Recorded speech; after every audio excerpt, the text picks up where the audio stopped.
Hello and welcome to our 80s life, where we are all about the 80s. And today we want to show you guys a problem that we are having. Is that a first world problem? It is. In a recent video, we showed you our record collection, and as you could tell, it's really grown. But that has caused one big problem, is where do we store everything? Right, so we are running out of space. You can see we have these little holders here, and they're really cool.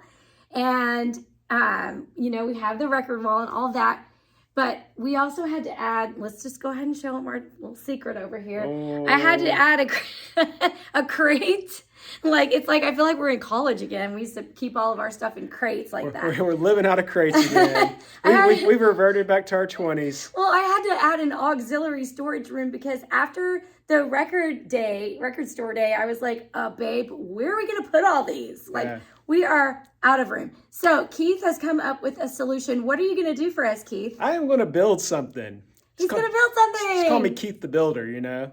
So you guys might not know, but this guy's actually pretty handy. I've got some skills. Our previous house before this one was built in the 40s, and it came with lots of projects, and we did lots of updating. So he got some skills along the way and some tools. Yeah, got some tools, got some skills. I've built a few pieces of furniture. So I built my daughter a desk before, and I built a, what are those beds called? We used to have one of those. Murphy bed. Yeah, the Murphy bed where it pulls down from the wall. That was cool. Yeah, that was pretty cool. So today I'm going to build something that's going to go right here. And it's going to be huge, and it's going to hold a ton of records. All right. Well, Keith has got a plan, which he pulled off the internet. That's right. And he's got his materials. Well, I pulled it off the internet, but then I tweaked it. I adapted it so it'll have a little bit of Keith flair to it. You made it your own. Well, I'm anxious to see what you've come up with. Yeah, I am working with melamine, which is like that white...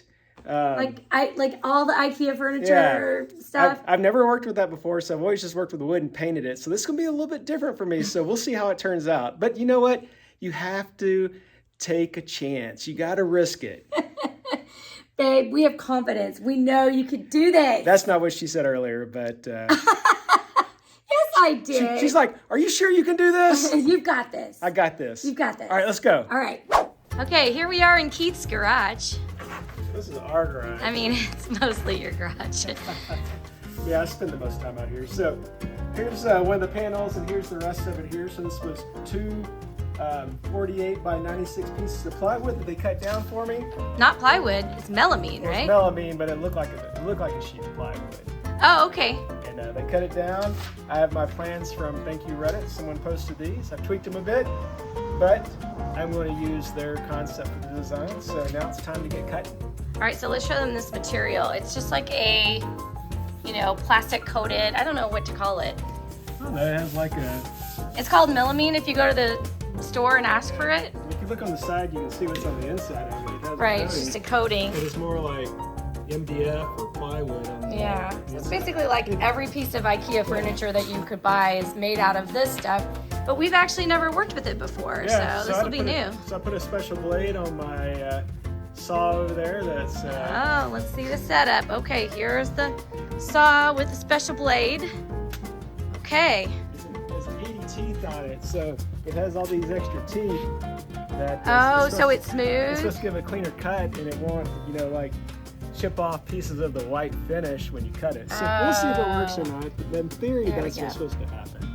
All right, well, it's always fun to try new things. Yeah. What follows is a brief construction montage.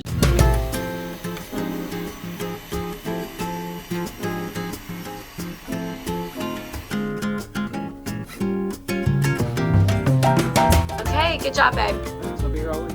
I probably will be trying to finish this up.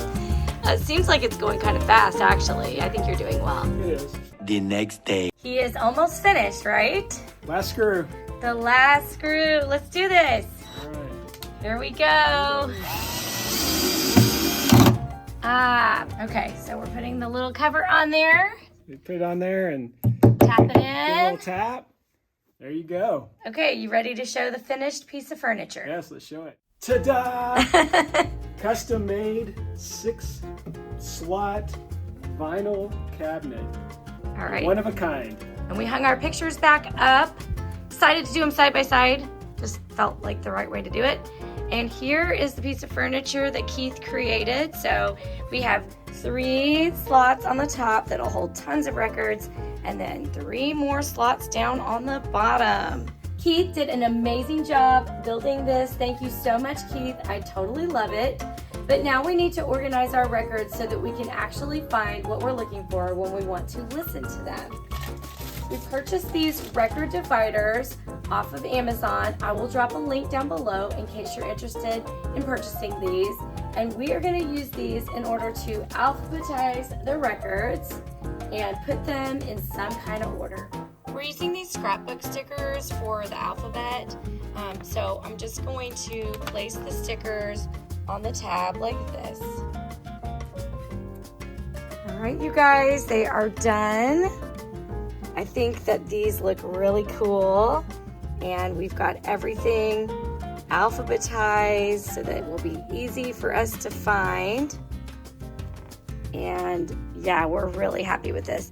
So we've got the alphabetical on the top, and then we weren't really sure what to do with like compilations and soundtracks. So for now, they're going right down here. Thank you, Keith. Good job. You're welcome. Time to go buy more records now.